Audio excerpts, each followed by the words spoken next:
I've been thinking about grace some this weekend, partly because there were several times throughout the weekend that needed a lot of grace poured on me and my wife and our family.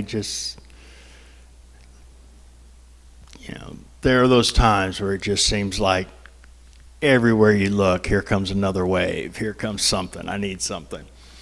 But I was thinking about grace in the way of God making a way for us when we could never, ever, ever do it. Knowing that the standard is perfection, and I utterly and epically failed before I was 5. And then got worse. That I need help. But that's not our natural tendency to want to embrace that. We don't like that. And I understand it. I understand not wanting to think that no matter what I can do, I'll never be enough. I'll never be good enough. That's not the message we get from the world, because we want to live delusionally and say, I'm okay, you're okay, when none of us are. We want to say, you're enough, when you're not, and you need help, and so do I. We all do. Nobody is enough. But we don't like that message.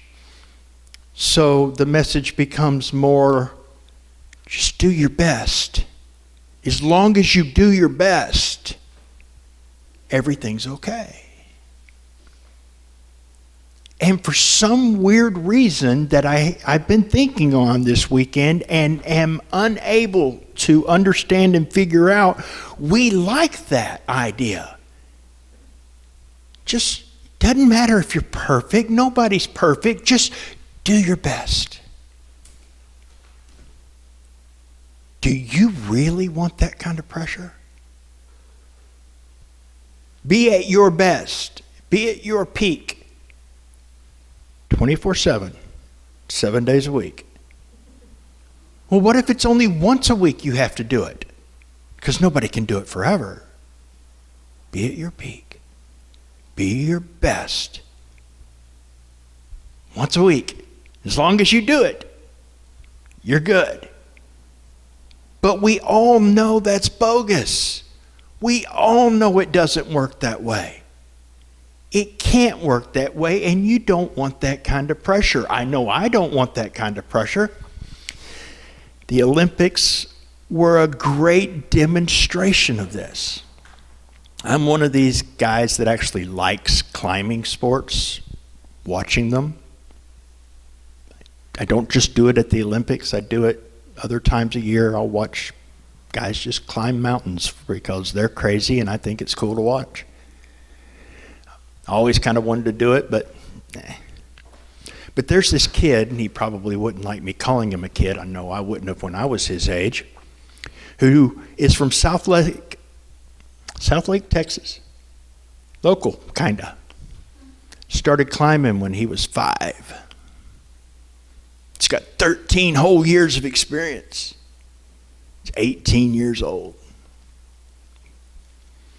He came into the Olympics with the world record. So everybody was looking at him. He's the best in the world. Fastest man who had ever climbed those 49 feet, 2 inches.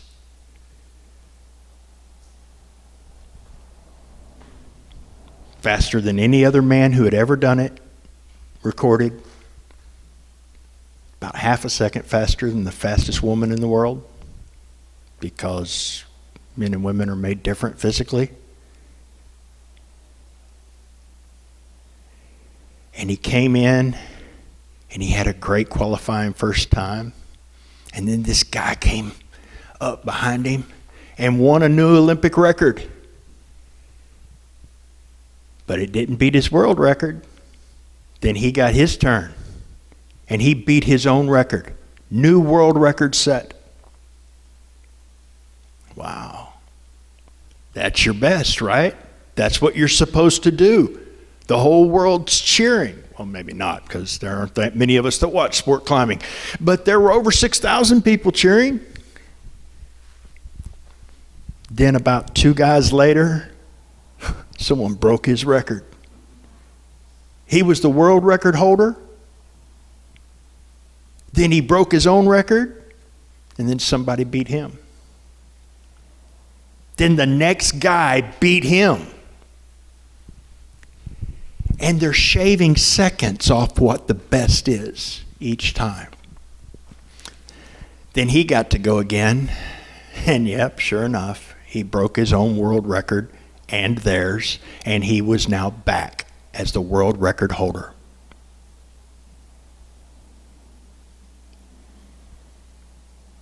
Then this guy from Indonesia tied him. So they're neck and neck. World record. Then they go into the medal round. It's time for the semifinals. There's 4 guys who qualified that high. He is the fastest of them all. No question about it. He's got the world record. Well, I guess he's tied with the guy from Indonesia, so should be them, right? Going at it for the gold. But he was 2/100ths of a second slower than the Chinese guy going up that wall for the final. And he lost that race. 2/100ths of a second. Which, by the way, both were faster than the previous world record, but not as fast as the new one. And the best he could do was bronze. So a guy he should have beat competed for the gold. He competed for the bronze. The guy who got the gold, Indonesia, tied the new world record once again. But in that bronze round, Sam Watson, 18 years old, from South Lake, Texas, rushed up 49 feet 2 inches of wall in 4.74 seconds and beat his own world record by 1/100th of a second. And he is now once again proven the fastest in the world. Bronze. He didn't win. He didn't get the gold. He didn't even get the silver. Bronze. Best performance of his life. Bronze. Multiple of these guys got the best performance of their life and weren't even in the conversation for the medal. They trained hard all the time for 5 seconds of performance. And your best, even when it is the best in the world, is sometimes just not enough. But grace, grace is. And I don't know about you, but I personally would rather realize that I am a flawed, sometimes evil and wicked human being who needs grace and mercy and forgiveness and help from God to put me into a state of righteousness and accept that than to think, no, a better way is for me to perform at my best all the time. Man, I get worn out just trying to perform at good enough. Never mind my best.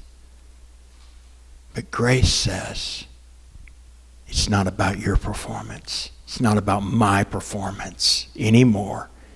It's about the one who did it right, who was perfect, every moment of every day that he was wrapped in flesh and on this earth, 33 years or so, give or take, never fell short. Never was not quite good enough. Never was less than perfect. That's the standard. And he did it. And then in perfect love, in perfect mercy, the perfect one sacrificed himself. And it was a perfect sacrifice, meaning nothing needed to be added to it. You don't have to do anything to make it enough. It's already enough. It was perfect. And he gave us his prize in exchange for our mess,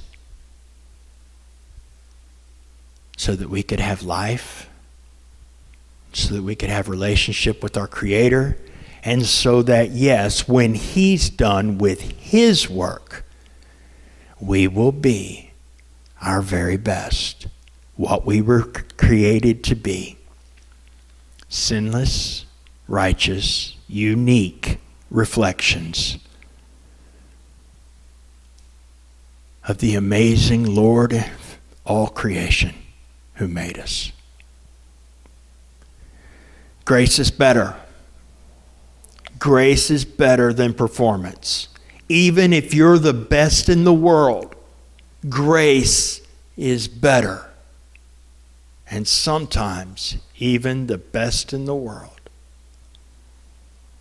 The number 2 person who performed better than any of us ever have, and none of us know who that is, because I know y'all, and ain't none of y'all in here that person. You know I'm not. But somebody in history was the closest to sinless besides Jesus that ever lived. And he or she probably died at a young age, very young age, barely over age of accountability. But whoever that person was, he or she needed Jesus, because being the best person who ever lived was not enough. Grace is better. The cross is the answer. Jesus is the answer. He's alive. He did the fighting so that we don't have to. He did the dying so we don't have to. He did the performing and lived up to the standard because we can't. So it's a good thing we don't have to. But Christ in us can. And we can walk with him. We can do it right. Because grace is better. And his strength is in us. So remember what he did. Be grateful for what he did.